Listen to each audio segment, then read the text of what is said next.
But I think for someone uh, like you, and what you're doing in your space, as you said, I think you mentioned the word domain knowledge. So I believe having an understanding of the domain knowledge is very crucial, you would say, for someone who would like to uh, you know do what you are doing, or probably get into this field.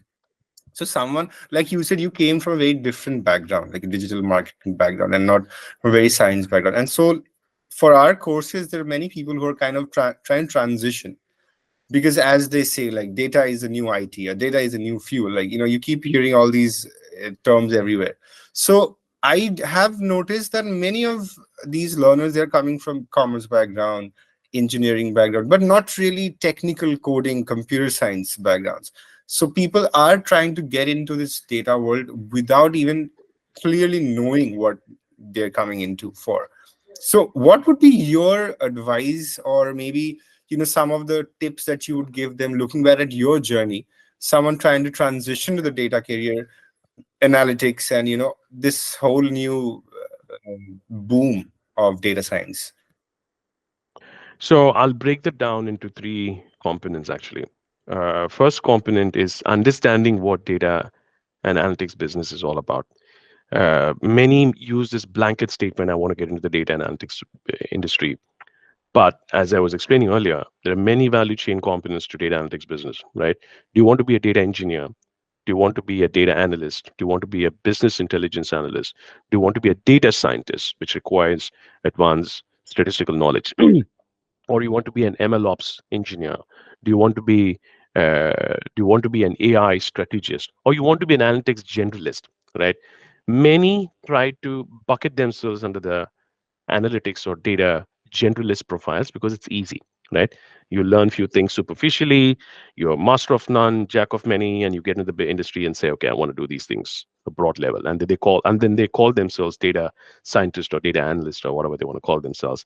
And then when I interview these individuals, sometimes I'm shocked to see that they hardly understand the business. So my first piece of advice is to understand which part of the domain you want to get into. You can become an analytics generalist in the future, but you have to start somewhere in depth, right? I strongly recommend individuals to focus on the data engineering and understanding the data. How, if you know how to process data, that's how I learned. When I got in the industry, the first thing I started doing was learn SQL, learn how to do data engineering work, data transformations, data harmonization, some of the basics. I started learning those individual data components, if you will. I strongly recommend people to pick one of these domain specificities and go deep into it.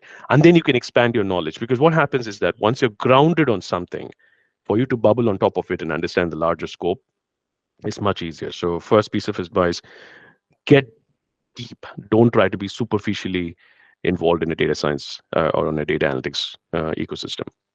Second is, once you get in the industry, you will realize that you might have a lot of understanding, technical understanding, if you will, but your ability to add value in the data business or the analytics business is to understand the industry you're catering to.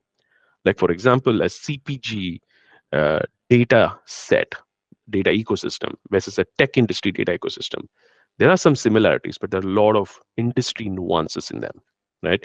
So understanding the industry that you want to pick and go after will be a very good decision to do upfront, right? Knowing which industry data you want to specialize in. And honestly, uh, some of the very basic engineering work that you do in the data science space, you can get away by not really knowing the industry. But if you want to go a bit deeper and do more analysis and generate more insights, industry understanding becomes a super important key element, right?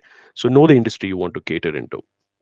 And the third is a bit what I've learned through my own mistakes or errors up front. Um, I didn't learn enough in the initial parts of my journey. I wish I had done that more, but I do it now. You have to continuously keep learning in this industry. This industry is not like you finish a course and you got a certification, you got a job with it, and you're done. No, it's a fast-moving industry. What people did in the data and the data science space 10 years ago is almost irrelevant at this point of time. So it's getting more dynamic with everything getting more Gen AI, and the AI-led solutions. So you have to continuously keep yourself abreast in the knowledge space and keep learning. One of the ways I learn is by teaching. So teaching doesn't mean that I'm a expert in that subject. So even I might not be expert, but when I'm teaching, I learn a lot. That process helps me learn. To be honest, it's a very selfish act of mine to teach because I learn a ton more than what I teach. Of course, I teach to the specific topic, but I learn things around it. So it's a great learning process for me. But as I said, keep learning, keep educating yourself. That's super key. Those are my three easy giveaways, if you will. That's very interesting. And how you, I think it takes a lot for someone working at your level to be like, I didn't learn enough. Yeah. To be honest about it, I think that just lets the listener, the audience know that you're very passionate about what you do. And I think that is very important. As you said, it just can't be like, I'm going to finish my course and get a job and I'm done. Because it's I mean, the 10 years is even a long time. In 2-3 years, I think technologies are being irrelevant and something new is kind of coming up. But that's great. Thank you so much.